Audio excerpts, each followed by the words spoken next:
Right before we jump into this video, if you'd like me to send you a free guide to capturing motion in low light situations, just look for this orange box over on FroKnowsPhoto.com, put your name, email address in it, hit send it. I'm gonna send you that guide for free. Jared Polin, FroKnowsPhoto.com, and this is a review of the Tamron 20 to 40 millimeter f2.8 lens for Sony E Mount. That means it's only available for Sony, not available for the Canon RF or the Nikon Z Mount at this time. Now this is an interesting range. It's 20 to 40 when standard is really like 24 to 70, which means they kind of shifted the zoom range to a little wider, but cut you off on the longer side, thus giving you a 20 to 40. Now, before I get into all of the specs, let me tell you what I photographed. I took it out to the Philadelphia Museum of Art to photograph the Matisse exhibit as well as the Rocky Stairs. I went over to the park with my niece and nephew, and I also went and photographed a basketball game with St. Joe's University. But now let's take a look at the outside of the lens. I actually expected this to feel a lot lighter. It's not as light as I expected, which is kind of good because it's obviously not heavy, but it doesn't feel like a piece of plastic. It has a little bit of substance in your hands. Now it weighs in at 12.9 ounces or 365 grams, which is 1 gram for every day of the year, except for on leap years. If you didn't realize that, I don't know what that actually means, but this is how it zooms. You turn the zoom ring. That's it. Zoom ring, focus ring right here. Other than that, the only thing you have on this lens is an input for a USB port right here, but zoom, 20, 40, that's all you get. It zooms out just a little bit, which means that if you're using this on a gimbal to shoot video and you zoom, you may have to rebalance the gimbal when you're doing that. But this is a pretty good range when it comes to shooting video, but is it a great range for photos? Sure, you go to 20, which is nice, it's wide. Now, Tamron actually says that this is ultra wide. They say zoom from 20 millimeter ultra wide to normal. I don't know what normal is. I'm not normal. Steven, are you normal? No. No, Steven's not normal. So I guess normal to me is 24 to 70. They just shifted it this way. Now, I didn't show you the lens hood. This is your lens hood. For those of you who are new with lenses, always put your lens hood on.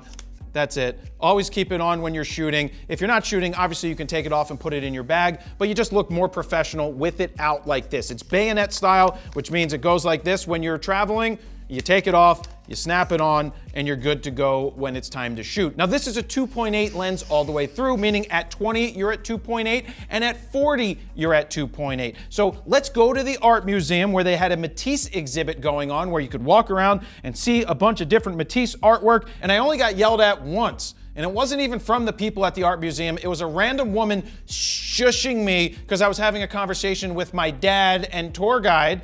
We were just having a basic conversation. She's like, excuse me, can you be quiet? We're trying to listen to this person speak, the docent. I'm like, no. I said, no. I said, we're having a conversation about the art. You can go shush yourself back over there, young lady in her 60s. And that was it. But really, if you're at an art museum, it's okay to have a conversation. I wasn't yelling. And Steven, you know I yell, right? Yeah. Yeah, Steven knows I yell, but this time I wasn't. But here we go. This is what 20 millimeter gives you. It's a nice wide. 20 millimeters is like 10 degrees wider than 24, so you are getting a larger field of view. It's nice for when you want to get multiple people in a shot, or you're doing something, say, in a real estate type of photo, because you're shooting real estate images. Maybe this might come in handy indoors. Now, as we move ahead into another Matisse image, I threw this in here because I wanted to hit it with some Skittles. Everything just looks better with Skittles. Not everything looks better with Skittles. Sometimes it takes a tweak. But yeah, without Skittles, boom, with Skittles, it looks good. What's the millimeters on this one? I was at 34 millimeters. Now, if you were trying to take photos of your own artwork, you don't really want to go wider than 50. Usually you shoot that at 50. You could probably do it at 40, but anything wider than that, it just doesn't give you those straight lines. So that's why people don't go ahead and do that. But this is where everybody's sitting down. listening to a docent. I got my lines nice and straight. You have a little bit of bowing up at the top, a little bit of bowing around the seating, but this is 20 millimeters. The next one is what 40 millimeters looks like. And having the 2.8 and getting closer to the subject is how you're gonna get that background to go ahead and blow out. Now, when we moved into one of the other rooms at the Philadelphia Museum of Art, I thought it would be good to test out the lens for the real estate type of photographer, because this is something that you might be, like if you're a realtor or you're someone who does some real estate stuff and you want to travel light, this could be a good option because the lines are actually pretty straight. You can also do some auto correction in Lightroom to get your lines, the doors to line up much straighter, because they bow just a little bit, but that's always going to happen when you go a little wide. The colors, the tones, the sharpness, the focus speed seems to be fine when I'm using this lens. Now, I did use it on the Sony A1, which you'll see when I shoot basketball games. I used the Sony A1 because I was going to shoot basketball, and I used the Sony A7 IV, which is their entry-level full-frame camera, to use this lens as well. You could use it on the A7C, you could use it on the A7 III, you can use it on anything that has an E mount. That means if you have a crop sensor camera, you're gonna get the equivalent of something like 30 to 60 millimeters at 2.8 if you use it on one of their crop sensor cameras. Now, one of the tests I like to do is go outside at the Philadelphia Museum of Art, where you have the stairs that Rocky ran up, to see how it looks ultra wide. This is what you get at 20 millimeters. Now I want to zoom in on this guy with some amazing drip right here with that hood, that blue hood. Look at that blue hood and look at that jumpsuit, that Adidas jumpsuit. That just so happens to be my dad. He decided he wanted to wear a full blue Adidas jumpsuit to the art museum. The kids these days say that's some good drip. Heard or bet, which is another dumb word. Anyway, this is 20.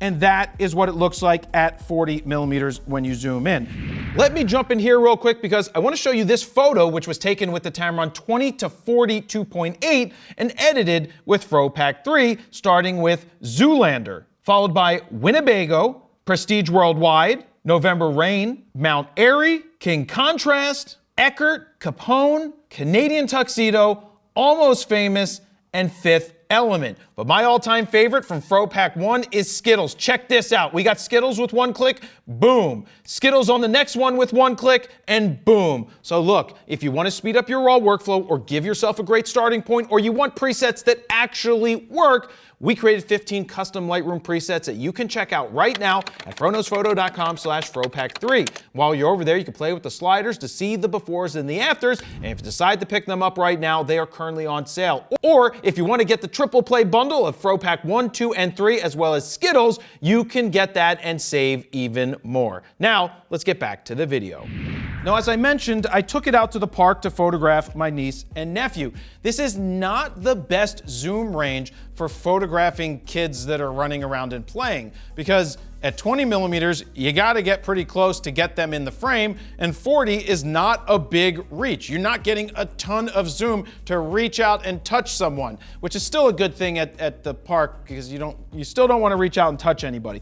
But this is 20 millimeters. You can see, even though it's 2.8 in the background, you still can see the background there. It's not fully blown out because we're at 20 millimeters. Now, when we zoom in a little bit more, of course, the background is going to blow out a little bit more at 2.8, and it's going to be better at 2.8 than it's going to be at f4 in terms of what's going to be out of focus there. But you can see I had to get pretty close to get them in the frame at 40. And 40 seemed to be a nice sweet spot. I love shooting at 35 millimeters. I also like shooting at 50, but you're limited here. You've got your 20 to 40. So again, it's a slightly small range. And I just wanted to show you this shot because I thought it was a pretty good shot because my niece looks pretty badass in this photo. Now, I also thought it would be interesting to take it out to a basketball game. That's why I took it to St. Joe's basketball. They're Division I, and I had a pass to go shoot it. And a 20 to 40 is a pretty good range underneath the basket. Sometimes people photographing there like to use a 16 to 35, which is a really nice range for being under the basket, or a 24 to 70, which is kind of the standard zoom that we're used to, but 20 to 40 is good under the basket. You get a guy like this who went up for the slam and boom, he's slam dunking it through there over the other guy. The sharpness, good. The tones, good. The clarity's fine. The focus was pretty good, except for if you tried to zoom and take pictures and focus at the same time. I noticed with the A1 that as I was zooming in, I was focused in on this player smashing towards the basket. And so right here, I'm at 34 millimeters. But as I go to the next image, I pulled back to 28 millimeters and he's completely out of focus. That's not the camera missing. That's the lens not allowing you to zoom and focus at the same time. So I have to release my finger from the shutter button to then reacquire the subject for it to reacquire every time I zoom. So when you zoom out, same thing. You zoom in, same thing. So just keep that in mind with this lens, that it will not, in my experience, focus and shoot at the same time while you are zooming. And also, you're limited when it comes to frame rate. The Sony A1 can bang out 30 frames per second. With a lens like this, Sony has limited it to 15 frames a second max. So you're only gonna get 15 frames a second with this. When it comes to the A7 IV, that's like a 10 frame a second camera at the most, so you're not gonna miss out on anything there. And the last picture that I have here is more of a photojournalistic look. After the game, the coach, the player, they're getting interviewed, 20 millimeters. 20 is a really nice range, right? 20 always felt good. It was the first wide angle or ultra wide angle that I bought when my only lens was a 35 to 70 2.8 back in the film days, and I picked up a 20 millimeter 2.8 prime. 20 was nice. Let me jump in here real quick and let you know that this video is brought to you by Squarespace. If you're looking to build your very own online portfolio, use what I use for my personal website at jaredpolin.com because it's simple, easy, and affordable, and you don't need to know any coding. To get your 14-day free trial, head on over to squarespace.com/FroKnowsPhoto. If you decide that it's for you, use the code FroKnowsPhoto at checkout to get 10% off your first order. Now, let's get back to the video. Does this lens offer you enough? Is 20 wide enough?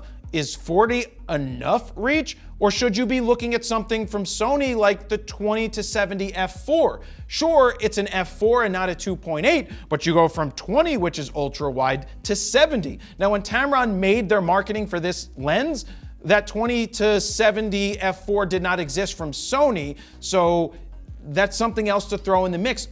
But at $699, this is $400 less than the Sony, which comes in at $1,100. But Tamron also has other options here. They have a 17 to 28 2.8, which is $799. You go wider, but you don't go as far out, but you go from 17 to 28. They also have a 28 to 75. Then they have a 70 to 180 2.8. We call that the Tamron Hebrew Trinity because it takes you from 17 all the way out to 180 at 2.8. I'm having a hard time figuring out who this lens is for. At $700, it's not bad for a 20 to 40 2.8. It's not as good as only spending, say, $300 for a 20 millimeter 2.8 from Tamron, because that's only $300, but you don't get any of that zoom range. So it's nice to have a little bit of a zoom range. I could see that if you're a news photographer, maybe from a photojournalistic standpoint, it could work for being up close and personal, but you won't be able to reach out and grab something, which a 20 to 70 would be a better option. So, or multiple lenses. Maybe you're a landscape photographer. Maybe you're doing interiors as a realtor. But then again, the 17 to 28 might be a better option. But maybe the next two tests will help you figure it out. We've got the sniff test right now. Let's sniff it. Smells like confusion. Not confusion, but confusion. As in, I still don't know who it's for. Wind tunnel test. Let's see how it does. Damn! It passed the wind tunnel test with flying colors. So what do you guys think? Who's this lens for? Is it for you? Is it for nobody? What would you rather go with? Let me know down below. So thank you guys very much for watching. Jared Polin, FroKnowsPhoto.com. See ya.